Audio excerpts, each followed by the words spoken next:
Hi friends, Seenu மாயா சீரியலில் ஒரு அட்டகாசமான ப்ரோமோ பற்றி பார்க்கலாம் வாங்க. அதுக்கு முன்னாடி நம்ம சேனலை சப்ஸ்கிரைப் பண்ணாதவங்க கீழே இருக்கிற சப்ஸ்கிரைப் பட்டனை கிளிக் பண்ணிவிட்டு பக்கத்தில் இருக்கிற பெல் பட்டனையும் கிளிக் பண்ணிவிடுங்க. சரி வாங்க வீடியோக்குள்ளே போகலாம். எங்கே பார்த்தோன்னா நம்ம ரகுராம் கோவிலில் இருக்காங்க. அப்போ நம்ம புவனேஸ்வரி நக்கல் அடிக்கிற மாதிரி பேசிகிட்டு இருக்காங்க. பார்வதி பணம் கொடுக்கலன்னா என்ன, நான் பணம் கொடுக்குறேன் வாங்கிக்கோ அப்படின்னதும் எனக்கு அந்த பணமும் வேணாம் ஒன்றும் வேணாம், இங்கிறது ஒழுங்காக கிளம்பு அப்படின்னு திட்டிட்டு ரகுராம் அங்கேருந்து கிளம்பிடுறாங்க. இந்த மூஞ்சை வச்சுட்டு எப்படி இவன் அங்கே வரப்போகிறான்னு நானும் பார்க்குறேன், எல்லாரும் முன்னாடியும் அசிங்கப்பட போகிறான் அப்படின்னு சொல்லி புவனேஸ்வரி சந்தோஷப்படுறாங்க. இந்த பக்கம் பார்த்தோம்னா நம்ம ரகுராமுக்கு என்ன பண்ணுறன்னே புரியலை. அப்பன்னு பார்த்து நம்ம ரகுராம் வீட்டில் வச்சு ஒருத்தங்களுக்கு ஃபோன் போட்டாங்க இல்லையா, அவங்க ஆரம்பத்திலேயே நம்ம ரகுராம் கிட்ட பணம் நகையெல்லாம் கடன் வாங்கியிருக்காங்க போல இருக்குது.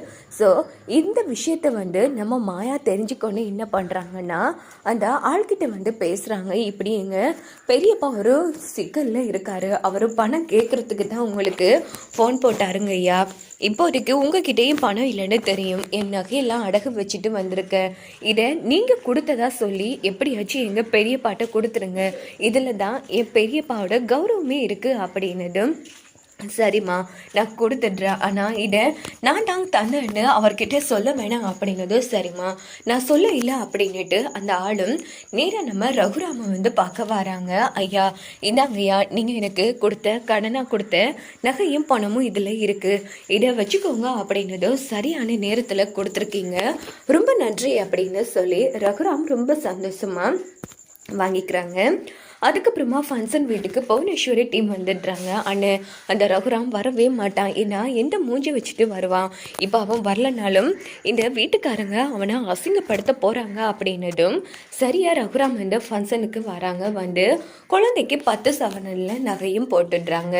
இது பார்த்த புவனேஸ்வரியால் நம்பவே முடியல. அந்த பார்வதி பணம் கொடுக்காதப்போ எப்படி இவ போட்டா அப்படின்னு சொல்லி அதுக்கப்புறமா பார்த்தோன்னா ரகுராமி ஒரு நல்ல பேராக வச்சுட்டு அங்கேருந்து கிளம்பி வீட்டுக்கு வராங்க ரொம்ப சந்தோஷமா. அப்போ ரமணி பாட்டி என்ன ஆச்சுப்பா, ஆமாம் நகையெல்லாம் போட்டியா அப்படின்னதும் இந்த பக்கம் ஆமாம் நம்ம நடேசனுக்கு கடன் கொடுத்தோம் இல்லையா, அவன் தான் அம்மா சரியான நேரத்தில் பணத்தை நகையை கொடுத்தான், நானும் குழந்தைக்கு போட்டுட்டு வந்துட்டேன் அப்படின்னதும் இந்த பக்கம் நம்ம பார்வதி என்னமாமா அந்த அளவுக்கு வாய்க்கிலேயே பேசிட்டு போனீங்க, இப்படி பண நகையெல்லாம் எதுக்கு வேஸ்ட் பண்ணணும்னு இப்போது எதுக்காக கடனாக கொடுத்த நகையை திருப்பி தந்ததும் நீங்கள் அந்த குழந்தைக்கு போட்டுட்டு வந்தீங்க அப்படின்னதும் இங்கே பாரு பார்வதி, இப்படியே கொடுத்ததுக்கப்புறமா நம்ம சொல்லி காட்டுறது அது நமக்கு அழகு இல்லை, உனக்கு உன் பொறுப்பு ஒப்படைச்சிக்கல, அதை மட்டும் பாரு அப்படின்னுட்டு ரகுராம் அங்கேருந்து கிளம்பிடுறாங்க. உங்கள் கௌரவத்துக்கு எப்போ வேணா குறைவு வர விட மாட்டேன் பெரியப்பா அப்படின்னு இந்த பக்கம் மாயா யோசிக்கிறாங்க. இன்னொரு பக்கம் அன்னைக்கு நைட் ஆகுது, விடிஞ்சா தானே ஆசைப்பட்ட கோச் தான் வரணும், அப்போ தான் அவள் வாழ்க்கையில் ஜெயிப்பா அப்படின்னுட்டு நேராக அந்த கோச்சை பார்க்குறதுக்கு மாயா வராங்க. கெஞ்சிட்ருக்காங்க, ப்ளீஸ் மேடம் நீங்கள் வரணும் அப்படின்னு. உடனே அவங்க மாயாவை வெளியில் தள்ளி விட்டு கதவை சாத்திடுறாங்க. அன்றைக்கி நைட் ஆகுது, கொட்டுற மழையில் நினச்சிட்ருக்காங்க மாயா.